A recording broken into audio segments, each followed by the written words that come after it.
service critique doré. Des jeux bien notés pour des beaux cadeaux. Les éditeurs rigolos. Cartes cadeaux par milliers pour tester et approuver. Pour ceux que ça intéresse, il y a une musique qui est dédiée aux journalistes un peu... c'est trop véreux, véreux c'est trop, mais qui profitent un peu du système pour avoir des portes ouvertes. Et cette musique, c'est Les Critiques Dorées, il est dans l'album Spotify, dans le 3e album que vous pourrez trouver sur Spotify, Deezer et sur vos trucs de musique préférés. Bref, on va revenir sur Star Wars. Star Wars, ça va très très mal pour Ubisoft, plonge en bourse. Ils s'attendaient à vendre des millions, les ventes sont désastreuses, parce que le jeu est fait avec aucune passion. Le jeu n'est fait avec aucune passion. Et on va revenir sur tout ça, parce que c'est encore plus pire que ce que je pensais. Je crois qu'il y a un Becherel qui vient d'exploser, mais on y va.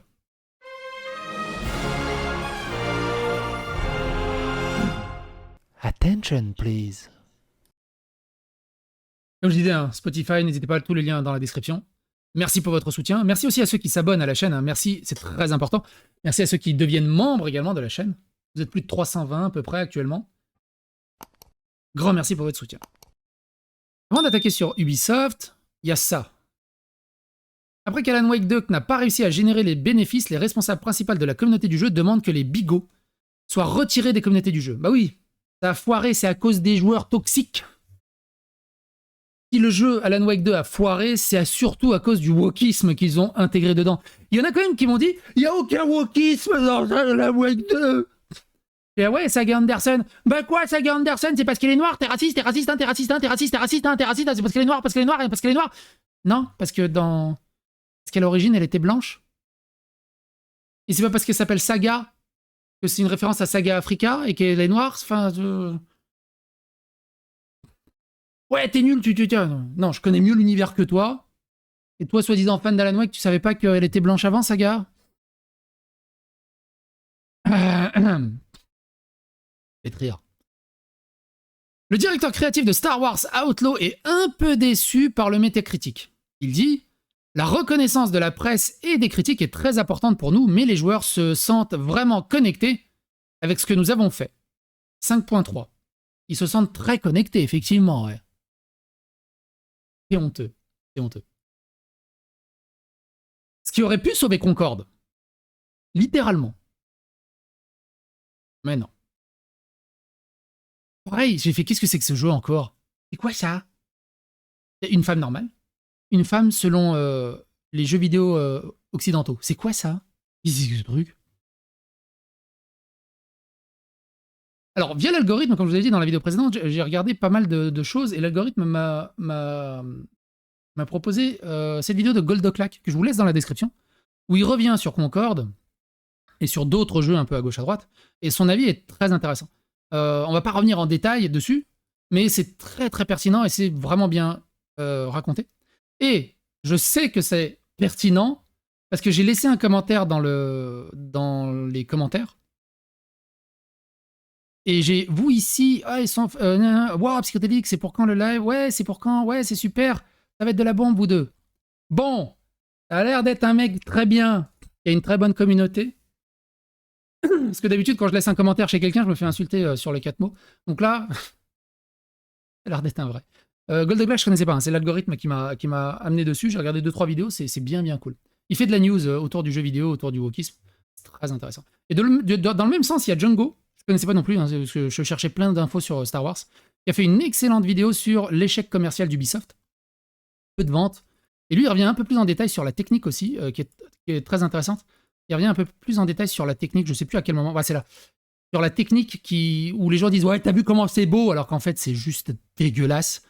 Et que les gens sont ultra, ultra hypocrites. Pareil, la vidéo dure 26 minutes, donc on va pas revenir dessus en détail. Mais jetez-y un œil, je vous laisse le lien dans la description, évidemment. Répondre, puis Une petite bug avant d'attaquer l'article. Regardez le niveau. Regardez le niveau. Donc, pour rappel, hein, on ne peut pas emmener les armes sur les échelles. On est à un niveau tellement régressif, tellement je m'en foutisme d'Ubisoft, On ne peut même plus emmener des armes sur les échelles. Par contre, le petit Nyx, la petite nouille là qui t'accompagne partout, elle est peu. Elle est peu. Donc tu es obligé de poser ton arme au sol, de descendre et de demander à Nyx d'aller te chercher l'arme.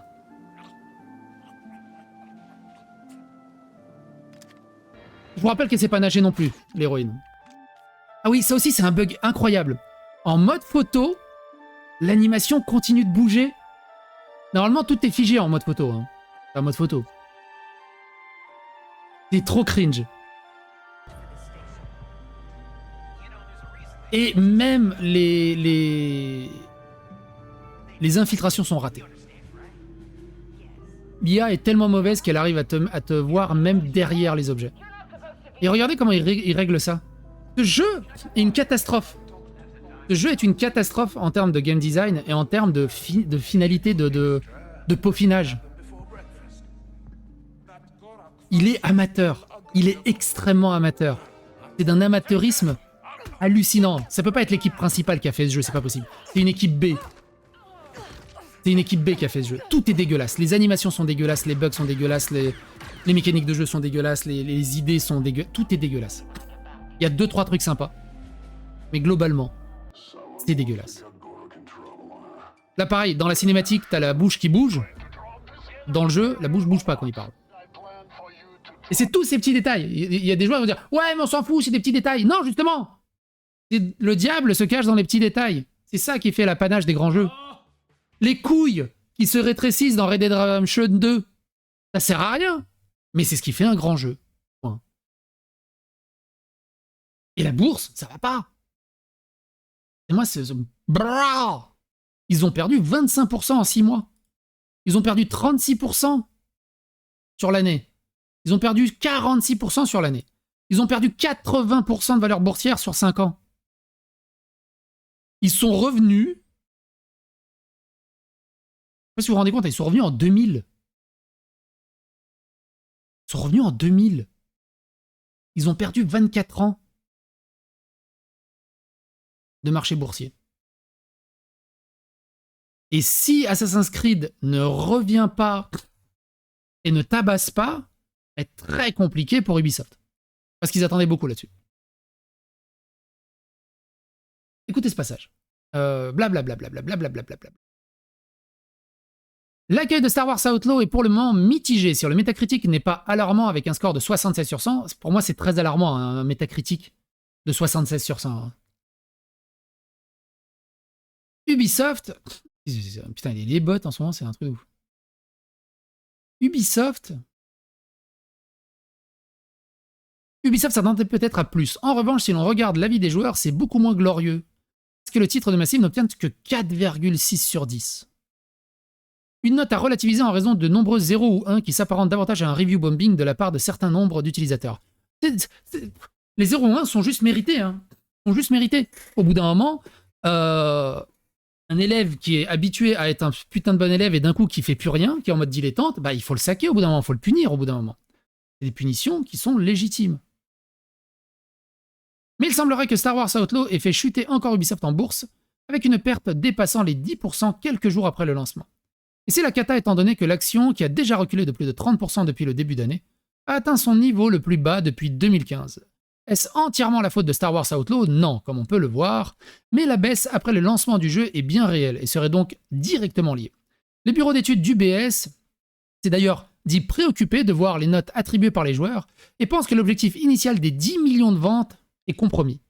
Pour sa part, la holding JP Morgan estime que Star Wars Outlaw pourrait se vendre à hauteur de 5,5 millions durant l'exercice fiscal 2024-2025. Il se termine le 31 mars 2025 contre 7,5 millions lors de la première prévision. Aussi, il faudra faire attention parce que le jeu est dans l'Ubisoft Plus. Ils risquent de le faire comme le Game Pass. Eh, regardez, il y a 100 millions de joueurs sur notre jeu. Ouais, mais il y en a 98 millions qui sont juste sur le Game Pass, qui ont joué 2 heures et après ils ont claqué la porte. Si l'accueil mitigé est une explication, Ubisoft subit aussi peut-être le contre-coup d'une annonce récente. La société va perdre son indice boursier Stocks Europe 600 d'ici le 23 septembre prochain, ce qui n'a pas dû jouer en la faveur de l'éditeur. Pour le moment, Ubi n'a pas communiqué sur les performances de Star Wars Outlaw à son lancement. Et comme il n'est pas sur Steam, on ne peut pas vraiment le voir. Il y a un moyen où on peut à peu près estimer, c'est dans les succès. Ça, faudrait voir. Faudra que soit vous avez joué à Star Wars Outlaw et ça vous dit quelque chose, soit il faudra que j'y joue de toute façon à un moment donné. Putain, mais le nombre de bots qu'il y a en ce moment sur Kik, c'est un truc de ouf. Ce que je veux dire par là, quand vous déverrouillez un succès sur Xbox, et sur PlayStation, ça doit être à peu près pareil, il me semble que sur PlayStation, vous avez le pourcentage de personnes qui ont débloqué ce succès. Donc il suffit juste de prendre un succès un peu en début de jeu, au milieu de jeu, qui est quasiment obligatoire, et vous voyez le pourcentage qui l'ont débloqué. Moi je sais sur Xbox, c'est les succès rares. Quand il y a moins de 10% de personnes qui ont débloqué ce succès, le succès quand il apparaît, il est sous forme de diamant. Et j'ai souvenir que je joue des fois à des jeux, genre je suis au bout de 3 heures de jeu, et j'ai un succès rare. C'est-à-dire que les gens ont même pas joué 3 heures à ce jeu, avant de passer à autre chose en fait. Et j'ai déjà un succès rare. Alors forcément, tu as des succès rares quand le jeu vient de sortir, mais quand tu as des succès rares d'un jeu qui a déjà plusieurs mois, voire plusieurs années, sur des succès faciles à avoir, compliqué. Star Wars Outlaw ne performe pas comme espéré, même si Ubisoft ne s'est pas exprimé officiellement sur la question. Mais au cours d'une interview pour Games Radar, Julian Guerrigui, directeur créatif sur le jeu, a fait sa part de sa déception quant à l'accueil du jeu. Il dit « Je suis un peu déçu par le score métacritique. Bien sûr, les retours de la presse et les critiques sont très importants pour nous, mais ce que nous avons fait résonne avec les joueurs. Il n'y a rien qui résonne avec les joueurs. Vous avez juste raisonné avec les influenceurs qui ont pas envie de vous froisser parce que vous êtes copains-copains. Même moi, hein. En plus, Ubisoft Experience. Mais moi, je vous rappelle que j'ai bossé pendant des années avec Ubisoft pour Trials. Quand ils ont sorti Trials of the Blood Dragon, c'est le premier à critiquer. Et quand j'ai revu les développeurs à Helsinki directement, on était en train de manger. On se souvient toute ma vie.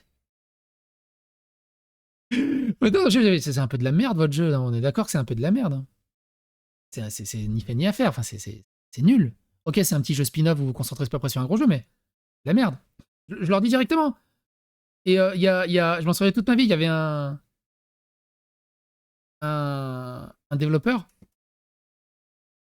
Il me dit, ouais, tu vois le passage là, dégueu. Il me dit, t'es en train de bouffer, avec un accent finlandais, en anglais. Il me dit, tu vois le passage ultra dégueulasse, ultra buggé, là où à un moment tu lâches la moto et tu fais une séance de plateforme et t'as un boss qui arrive de Far Cry Blood Dragon et que c'est nul à chier. Et oui, je m'en souviens, c'était vraiment nul. Il fait, c'est moi qui l'ai fait. En éclatant de rire. C'était génial. Les devs sont au courant quand ils font de la merde, hein. Tu te doutes bien qu'ils sont au courant. Hein. J'ai pas testé encore Space Marine 2, mais il y a des très bons retours. Il y a des très bons premiers retours d'après ce que j'ai vu. Malgré la note parfois très sévère, lui et ses équipes ressentent un sentiment de fierté, de bonheur et d'accomplissement. Non, ça c'est faux. Ça c'est des éléments de langage. Pareil, moi je le sais pour Trial of the Blood Dragon, personne n'avait un sentiment de fierté, de bonheur et d'accomplissement. Si, ceux qui l'avaient, c'était les éléments de langage marketeux pour la presse. Dans le staff, personne n'avait un sentiment de bonheur, de fierté, personne voulait travailler sur le jeu, et personne n'avait envie de ce truc à la con. Il y avait des bonnes idées, hein, et l'OST elle est incroyable. L'OST elle est incroyable du jeu, mais ça va pas plus loin. Même si tout est encore loin d'être parfait, Guerriti promet que ce n'est que le début. Star Wars Outlaw, comme le bon vin, devrait se bonifier avec le temps. Moi j'en ai marre aussi. Ouais, mais le jeu vient de sortir, faut attendre les patchs, faut attendre la Gold Edition. Non, et non, un jeu doit être bon dès la sortie. Quand ta femme accouche avec un truc où il manque une jambe, une oreille, et il y a un œil qui part comme ça, tu te dis pas, on va attendre, il va être patché à ses 18 ans. Non! Tu dis, tu me remets ça et tu me ressors un truc correct, s'il te plaît. C'est pas possible au bout d'un moment. Il est pas cuit ton machin. Je travaille encore dessus, Mathias Carlson aussi, nous faisons beaucoup d'efforts pour l'améliorer. Nous ne voulons pas laisser tomber. Ils vont devoir nous mettre à la porte. Je pense que Star Wars Outlaw a tellement de potentiel que ce serait un jeu auquel des millions de personnes vont jouer pendant des années et des années. Sachant que le jeu, il fait 15 jours. Je crois que le jeu, il fait 15 heures, non? Alors ça c'est un site qui est, quand vous avez plus de 30 ans, 40 ans, c'est le site par excellence. Parce qu'on n'a plus beaucoup de temps libre un peu à gauche à droite. Et c'est un site qui liste à peu près la durée des jeux. Voilà. Star Wars Outlaw, ça fait 17 heures pour l'histoire principale, 25 heures avec les side quests, et complétionniste si tu veux le faire à 100%. C'est trop pratique ça. Il y a des jeux, malheureusement, je sais que j'y jouerai pas parce que j'ai envie de m'investir, mais quand je vois à 90 heures, je fais non, c'est pas possible. Là, Space Marine 2, il faut combien attends Space Marine 2, il y est pas. Space Marine, il y est pas encore, il vient de sortir peut-être. Peut-être qu'il vient de sortir, ou peut-être c'est pas Space Marine. Il y a le 1. Il n'y a pas le 2 encore. Ah, il est là. 8 heures. C'est le nouveau ou c'est l'ancien? Ah non, c'est ça, 8 heures. 8 heures, tu vois. 8 heures l'histoire principale d'un jeu de... Ah, ça donne envie, tu vois. Ça donne vraiment envie. Ça donne... Au moins, je sais que ça sert à rien que je parte dans des délires... Vision of Mana. Vision of Mana, 24 heures, tu vois, c'est bien. Pour un bon petit RPG, c'est bien, 24 heures. Voilà, une trentaine d'heures, c'est bien. Tu vois. C'est vraiment bien. Donc c'est vraiment bien pour organiser un peu sur quel jeu tu veux te lancer. Tu vois, je regarde Baldur's Gate.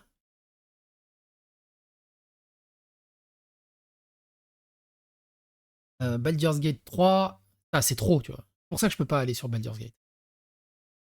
68 heures l'histoire principale, je peux pas. Même si c'est le meilleur jeu de la Terre, je dois faire des choix. Je dois faire des choix. Là, je préfère Yakuza encore. Bref. Et nous ne cesserons jamais de l'améliorer. Ah ouais? Et vous cesserez jamais de l'améliorer? Comme, je sais pas, comme au pif, éteindre les serveurs de The Crew? Que vous cesseriez jamais d'améliorer? Que finalement on peut même plus y jouer? Vous vous foutez de la gueule du monde.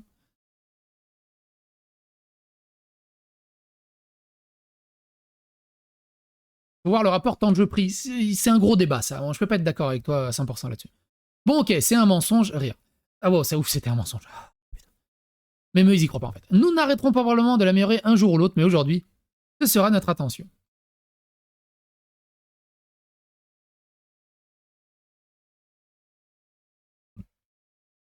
Qu'est-ce qu'il dit? Mais également au futur DLC. Pour conclure, Guerretti a promis qu'il superviserait encore le suivi pendant quelques semaines avant de passer à sa prochaine mission, encadrer l'ensemble de la franchise de The Division avec The Division 3. Ils ont intérêt à pas se faire chier. À pas se louper. Parce que Division 2, putain, le endgame... Ils ont tué la Dark Zone. Et le endgame était... mou. J'espère que Division 3, ils vont pas se chier dessus. Vraiment. Mais c'est pas tout. Écoutez ça. Et c'est très intéressant. Un nouveau rapport affirme que les ventes de Star Wars Outlaw sont 55% inférieures aux ventes de Star Wars Jedi Survivor au Royaume-Uni. Selon Nintendo Life, Star Wars Outlaw est arrivé en tête des ventes au Royaume-Uni, surpassant Hogwarts Legacy, Elden Ring, Armored Core 6, Fire et Rubicon et EA Sports FC 24. Cependant, Christopher Dring tire la sonnette d'alarme. Responsable de l'industrie du jeu vidéo a indiqué que les ventes de lancement sont 55% inférieures à celles de Star Wars Jedi Survivor. Il a également noté que ces ventes étaient 15% supérieures à celles du dernier jeu d'Ubisoft Massive, Avatar Frontiers Pandora. Pareil, une autre catastrophe. Hein. C'est vraiment avec une main dans le slip.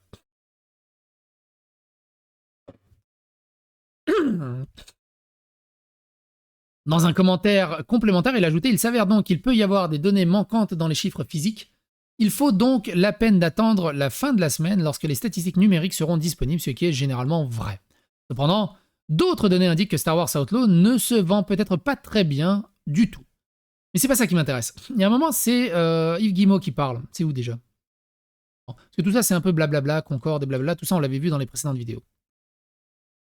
Blablabla, Black Myth Wukong, blablabla, blablabla. Yves Guillemot, c'est là.